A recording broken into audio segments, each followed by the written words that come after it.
Okay, this is the video of the ingredients and supplies for making fermented bread. Start with the bowl. I use the stainless steel bowl. I have a big one. I have a little one.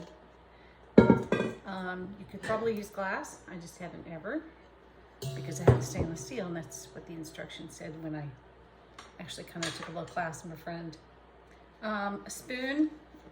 I happen to prefer this curved spatula. Anything. We'll do something to stir with. A bread pan.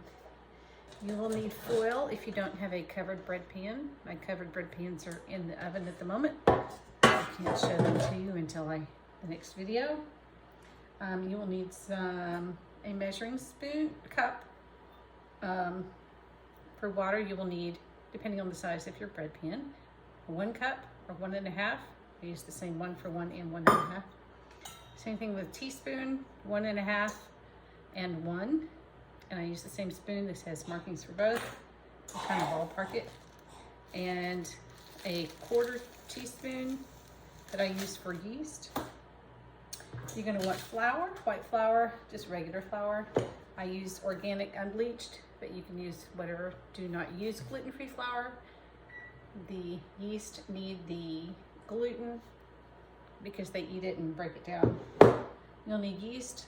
I don't actually know what brand this is because somebody gave it to me and I've never had to buy new. You're gonna want cotton towels, or I guess linen would probably work, something natural. I have a big, nice, big one that somebody gave me.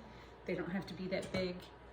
I also have a plain one, but really my favorite is the one that came probably from one of my grandmother's houses. It's actually falling apart. You can kind of see through it. I just use the other side, but it's got some old embroidery on there. A little more decorative. Hint about that.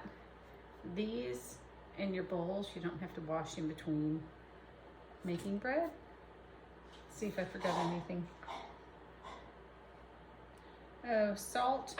I use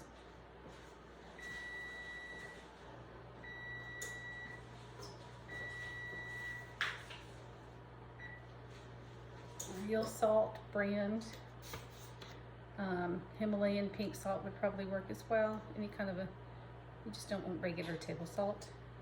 And I use, you're gonna oil your pan. I just use a spray.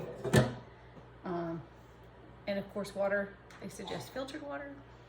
Our water is non-chlorinated because we're on a well, but I still filter it because of, long story. I don't know about chlorinated water. You may need to adjust the recipe if you're gonna use tap water that's chlorinated. Thanks.